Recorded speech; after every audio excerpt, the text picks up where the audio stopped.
Well, hello, everybody, and welcome to the latest episode of the HR Tech Chat video podcast. I am your host, Brent Skinner, co-founder of 360 Insights, and with me today is a very special guest, Michelle Randall, who is Chief Marketing Officer at Playvox. Welcome, Michelle. Oh, thank you so much. And I'm so honored that you said I was special. I'm Oh, gonna take that for the whole day. well, you are. I mean, this is, as viewers of the podcast know, we typically have conversations with our guests before we actually do the podcast. We like to get to know them and what they do. And this, you are a very special guest, and Playvox is a very special company. And this is a really, we'll stay with the theme special topic today. Playvox is a company that you put together sort of workforce management type of HCM type of solutions specifically for call centers, and and we don't do enough of that here at 360 Insights. There's a huge just cornucopia, long tail of companies out there that specialize in specific industries when it comes to human capital management, workforce management, this sort of thing. So I'm really looking forward to the conversation today, and I'd love to give you just an opportunity here, if you would please just introduce yourself maybe to our audience, what makes you tick, what brought you to Playvox, just a little bit of your background, and then we'll get into the topic, which I think is super interesting. Well, excellent. So I can wax poetic about Playvox for quite a long time. I'm less comfortable waxing poetic about myself. But in terms of what makes me tick, I am really passionate about delivering on the customer promise and customer experience. I've spent most of my life in sales, marketing, ran a contact center for a period of time. So I feel like I come at it in a pretty unique way in that I've marketed to folks who have the delight of managing contact centers along with having one roll up to me as well. So it's a Mhm. really, I have a real affinity for this space and this industry, and there is nobody in the world more down to earth than someone that's been in customer experience for most of their career. That's a great statement. I mean, that says a lot right there. And call centers, yeah. Let's talk a little bit about them. It takes a special kind of person to Yep. work at a call center. Not everybody can do it. Super quick story. I worked at a call center many years ago. I won't tell the audience exactly how many years ago it was, but it was long ago when the technology was very different. But anyway, I worked there one summer when I was going to college, and I don't think I'd ever do it again. But there were people there who were really good at it, and they liked it. But it takes a certain special sort of uh, strategies. It's very important to help safeguard call center staff's well-being, like their work-life balance, this kind of thing. And there are certain strategies that companies can sort of deploy or avail themselves of to help do this. Could you maybe talk about this a little bit and how Playvox fits in? Yeah, absolutely. So first of all, one of the things you always have to remember, Brent, is nobody ever calls a contact center or call center to say, I am just so delighted. Thank you so very much.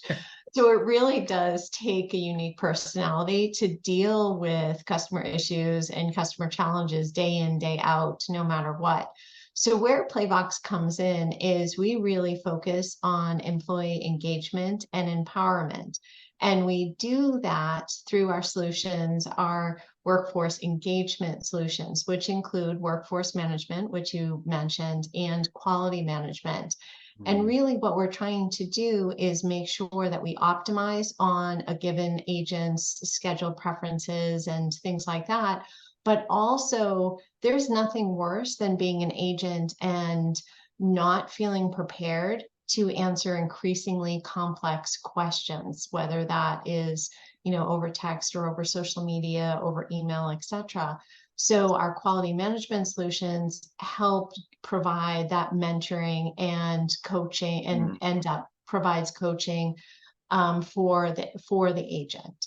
So yeah, it's a very difficult job. The other thing that I would say is most companies approach customer experience as, if we could just get folks to stop contacting us to give more self-help, then we improve the customer experience. So they do that by, delisting the number on the website, or only making text-based contact as an option. We take a different approach, because we think that if you improve the life of an agent, so if you can empower and engage that agent through motivation, through like gamifying your key goals and things like that, then you'll absolutely improve the customer experience. So, we joke, not even joke, but we talk about, happy agents make happy customers, and that makes so much sense. And if you think of some of the interactions, the good, the bad, and the ugly that you've probably had in your lifetime, a lot of the difference is who you spoke with, or who you texted with. Yeah, yeah. You've inspired me. I'm kind of going through my mind, which of my utility companies should I call the customer service and tell them they've done a great job? I feel like I want to do that for somebody now. I think it would just fall over if someone just called and said, "I just want to thank you. My bill was correct, and I have electricity today, so just thank you."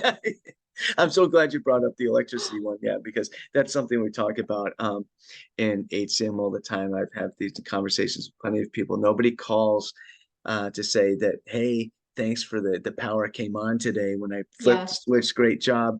It's kind of like that with payroll too. Nobody calls up the company and says, hey, you paid me correctly today. Thank you. It's only when things yes, go yes, yes, wrong. And yes. and you need these people, these bulwarks there to handle all of this. And it's really interesting. You mentioned the customer experience, and now it's just inextricably intertwined with the employee experience, and that uh, of course, I mean, right? Yeah, But it but makes it's so much logical sense, and it's sort of funny that we have to say it. I know, I know. It's so funny. It just doesn't. I don't know how we got here, but here we are. Trying to explain to people, yeah, your customers will be happier if your employees are happier. But Right. it's so true. I think Richard Branson said it. The Virgin Atlantic, the airline. He said, the I don't even know the quote, but it was about keeping your employees happy. And if your employees are happy, Yes. your customers will keep coming back. And it's so true.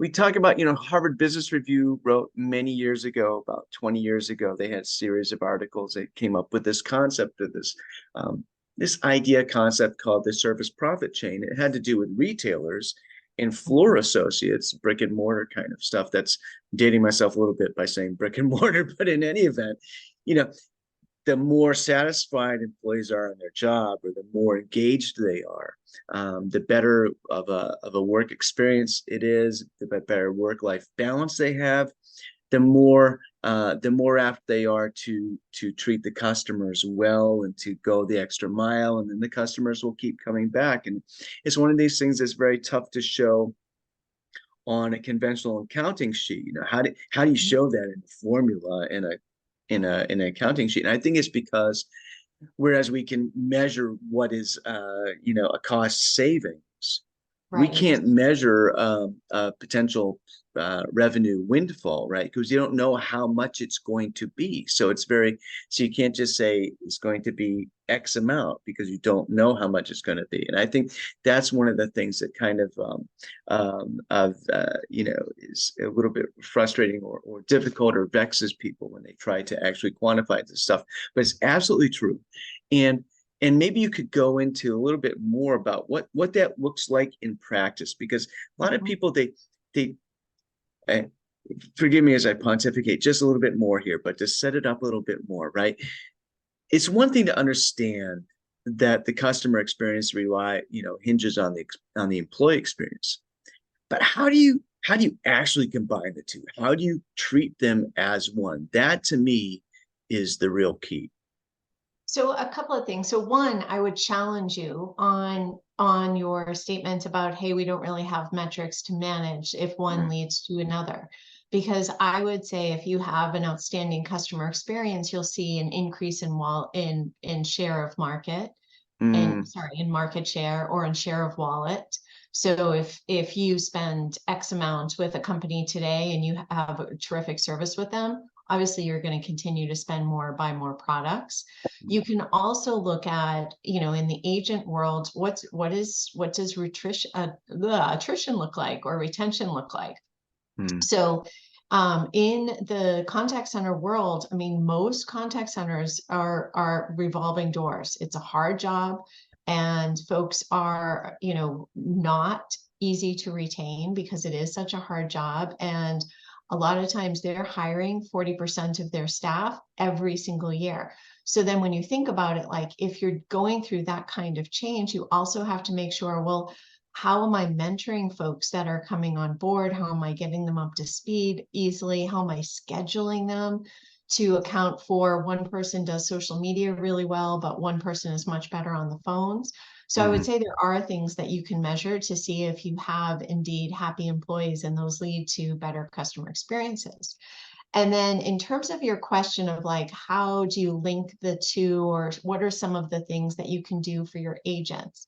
So I mentioned, putting quality management in place. A lot of times I had a contact center roll up to me, which I mentioned. And when the contact center gets really busy, the first thing that happens is training goes out the window. And those mentoring and coaching sessions go out the window. And so you have to make that sacrosanct, like just absolutely sacred. And one of the ways you can do that is by effective scheduling. So if you know, for example, like, hey, I want to have so many mentoring sessions, and I have this many multi-step interactions and things like that, you can forecast more effectively, and then you can schedule more effectively. I have talked to companies and our customers who are scheduling everything on spreadsheets, which blows me away because in some cases it's 1,500 agents. I can't even imagine doing that on many, many spreadsheets. And then they talked about, and they had 5 global workforce managers. They were all using a slightly different process.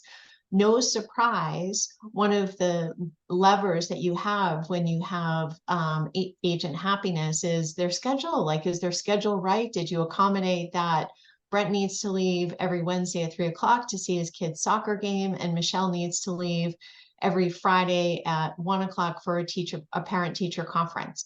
So you Mhm. have to think of those, and it's so almost enraging for an agent to put out their schedule preferences and have them ignored or have mistakes get made. Like that's a really big thing.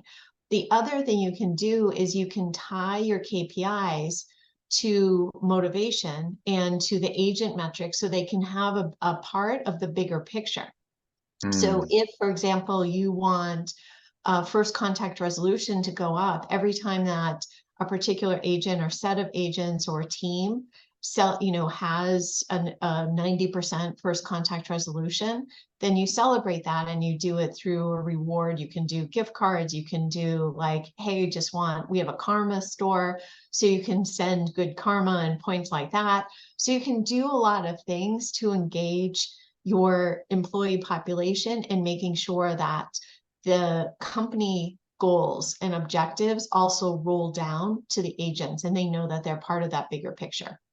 yeah, yeah, all great points. And the one that really stuck for me is making sure that that mentoring and that learning happens no matter what, because call Yes, centers do get crazy. and yes, and yes, yeah, and that in and of itself is an engaging thing, right? If you're mired in, customer, queries and everything, and that's it, I could see somebody burning out very quickly. You think about, yes, we're not talking about just, flower delivery companies or things like that. I mean, not to disparage them at all. They're important, obviously, but a lot of call centers might be supporting, a very complex product. There might be, software as a service, HCM technology vendors who have call centers and these people, imagine the brain drain when you have that huge, that revolving, that turnover, right? You want people on the team who understand the product and are going to stay. And it's so important, so very So, important. so before you move on, I actually have two customers that I can give as an example. So we Yeah. have one customer called 5CA. They're a European company and they provide tech support inside of games. So think about gamers. They don't want to leave their game because they're having problems. So, and they're a super tech savvy audience. So they enable tech support inside the game itself, which is really, I find that fascinating. Yeah. Another company, MongoDB, again, super tech audience, and engineers are their quote, quote, agents. And so those folks, to your point about brain drain and needing to engage, the agent has really changed from what we used to think about of, lining up first year graduates in a row in a contact center. Because now we've been able to, through AI and automation, let agents and customers self-serve. When somebody gets a query, it's usually way more complex than ever Yeah. before, and it often requires multiple steps. So you might have to go to billing, you might have to go to membership services. It's not the one and done, hey, tell me what my balance is, because all of that is automated. So when you take the two examples with actual like engineers on the other end to try and help a very tech savvy audience, things dramatically change. Mhm. You know, just to add some levity here, I'm probably as much as I want to call a call center and tell them thank you, I'm probably one of those guys that they can't stand because I keep pressing zero so I can speak to a person and ask them what my balance is, even though AI could have told me. But anyway, I won't tell any of our customers that you're that guy.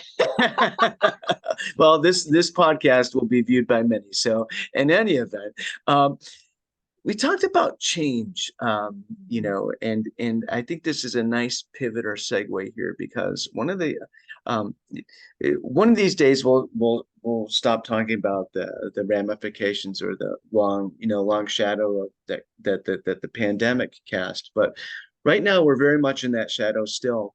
And some very interesting things happened in the call center space. So let me sort of set the table here. I know a little bit about it, but you know way more. I understand that call centers have been slow to adopt. Maybe that's the word, or they've been cautious. Maybe that's a better word, cautious and conservative in terms of adopting the cloud, for instance, and maybe some other technological innovations as well, but certainly the cloud. And but then the pandemic came along and it kind of precipitated or accelerated a little bit of a trend toward the cloud, sort of accelerated that. But there's also this idea that right in the term call center, there's the word center, right? And kind of Yeah. connotes that there's a place that everybody goes to work at the call center, and then they go home at the end of the day. But that's one of the other things that the pandemic kind of accelerated a trend, this idea of it not being an actual physical central location, even though it's a Yeah. call center. Um, what are some of the things that are going on today in the call center space that might not have been the case, say, 3, 4 years ago? So you nailed it in that the pandemic did hasten the movement to the cloud, because what people found is when you couldn't have a whole group of agents. I mean, you remember we were home for months at a time when the pandemic first hit, and no longer could you send a bunch of agents to a central hub. So you had to enable them working at home or in another location. And the only way to do that is through the cloud. So Hmm. that has shaped the workforce today. And just like you and I enjoy work from home and more flexibility, so do agents. And so we did a survey at Playvox about a year and a half ago that actually quantified that 60% of the agents in the survey said they would look for another job if they were forced to go back to the office. And Wow. again, go back to the point of, attrition and retention are the biggest challenges in the contact center space. And a lot of times salary is your highest cost next to maybe your real estate. So a couple of things come out of that is you've spent all of this time, energy, money, training an agent. You don't want them to take that skill set and go to your competitor or go to another contact center where they have more flexibility. So that's been a really big change, is you see now there isn't that concept of center for many, many contact centers. And in fact, one of the companies that I mentioned, they have been 100% work from home since long before the pandemic, which I thought was really interesting. So Yeah. 5CA has always been work from home since, for a long, long time. Mm. So that's one trend. But then the other thing is when you also then have different challenges. So you're in a center and it's easy for a supervisor to walk around and say, hey, Brent, you look kind of down. Are you okay? Can I help? I know you just had a tough call or a tough interaction. What could I do to make things better, etc. Well, now that's all gone, as is the training that you inadvertently get when you're listening to someone who is sitting beside you, or you're just hearing the chatter of like, oh, I just emailed this person and really tough inquiry, and here's what my response was. So you also have to use tools and technology to engage your workforce no matter where they are. And again, go back to, AI driven scheduling and things like that, so you can accommodate the forecast, the schedule, and get real-time adherence. Because if everyone's working from home, but you don't actually know what they're doing, maybe they're manually logging things, then you don't know, like, oh, I really needed that person to respond to social media queries, but they're not. Why? Like, what's going on? Whereas our solution will give you that real-time adherence report and say, okay, Brent was scheduled for email, but it looks like he's doing a lot of after interaction work. Like, what's going on? And are we not giving him enough time? Or do we need to do some coaching and mentoring? So a lot of things change with the move to work from home. Yeah, yeah, absolutely. And and you just kind of touched on how Playvox can help, in terms of tweaking, fine-tuning the customer experience by paying attention to that employee experience, or to employee performance anyway, right? And maybe that's a good segue here to, some of this move to the cloud. And it's precipitated some flexibility and scheduling and shifts and these sorts of things, and it's also sort of helped to bring about better employee satisfaction and improving the customer experience. Maybe you can expound on that a little bit more. Yeah, I mean, it's super logical if you give somebody flexibility so that they can leave at the time that they need to, or pick up kids at 2 o'clock in the afternoon and then come back to work later in the day, or whatever it looks like. Mhm. When you give people that flexibility and that trust, and you engage them through, motivational techniques and making sure that you're recognizing them on a regular basis, all of that leads to higher satisfaction. And guess what? Higher retention. And then that satisfaction spills over to the customer experience, because you have to be a pretty tough person to take the interactions day after day after day to the point we were talking about at the beginning of nobody is contacting you because they're super happy. They're contacting you because they're in desperation and something is really, really wrong. And they've, if it's me, I've already gone through all of the self-help. I've already like done everything I can, so I don't actually have to talk or text with a physical person. And it's only as my absolute last, uh, Resort.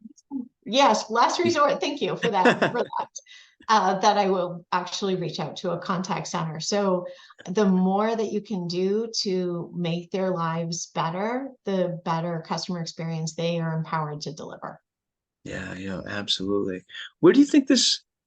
Where do you? I'm going to throw you a little bit of a curveball, but Oh no.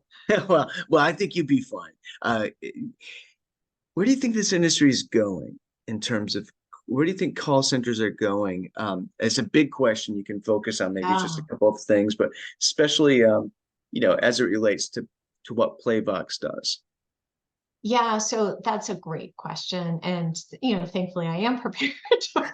I So figured you because would be. I've been around for a little bit. So I think what we're seeing is when somebody does reach out to a contact center, they are absolutely, it's much more complex than it ever was before. So agents themselves are much more mature, have a lot more experience, are a lot more skilled than agents of the past. The other thing that's happening is AI is being infused in the contact center, both to help agents better help consumers, but also so that they can better do their work. And in terms of where Playvox is going, so one way you can do, let's just take like quality management. One way to do it is you pull 2 to 3% of the interactions and you score those, and you spend a fair amount of time identifying issues as opposed to fixing them. So we have something called Auto QA that does a mix of auto scoring, like helping you sort of pinpoint what's actually going on select interactions, but also analyzing sentiment. And the sentiment analysis is across all interactions. And then you can filter on, let's say a certain software was released by your company and you want to see like what's the sentiment around the software. You can say, oh, it's all neutral, or it's all positive, or it's all negative. And the only way to get that in the past would be literally to talk to your agents and say, hey, are the phones ringing off the hook, or what are the emails that you're getting, etc. And now you can say, oh, okay, out of all of these interactions, this was the sentiment. So I think in the future, you'll see continuation of an expansion of AI. You'll see, agents are going to be much more skilled and continue to be much more skilled than they were in the past. And then, personalization, using data insights. There's a lot of data that contact centers constantly pull. I used forecasting and scheduling as an example, but that will just increase over time. And so feeding them to the folks that are running a contact center so that they can make better decisions, because data just for data's sake doesn't help you. It's what is the data telling me, Yeah. and how would I shift my business as a result of what this data is telling me. We're talking about analytics. Yeah, yeah, Yeah. yeah, yeah. Yeah. Analytics and making sure that you're making recommendations based on the analytics that you have. Prescriptive analytics. Yeah, Yes, absolutely. yes, Yeah. yes. Yeah. Yeah. Oh yeah. This is fascinating. I'm looking at the time, and I always wish these podcasts could go so much longer, but you know, th this is a really this particular industry, call center, that's where a lot of those issues with employee experience and engagement and employee well-being, all these kinds of things, they're really just amplified, and they're right there, like right Yeah. there. And it's really fascinating to hear about a company like Playvox and what you're doing, that's really solving these issues. And I think a lot of other industries and a lot of the other providers honestly could learn a lot from what Playvox does to kind of apply that to other industries. So let's hope that they listen in here, because I think I think there's a lot to learn here.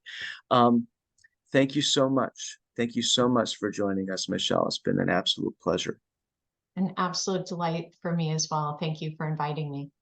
Absolutely.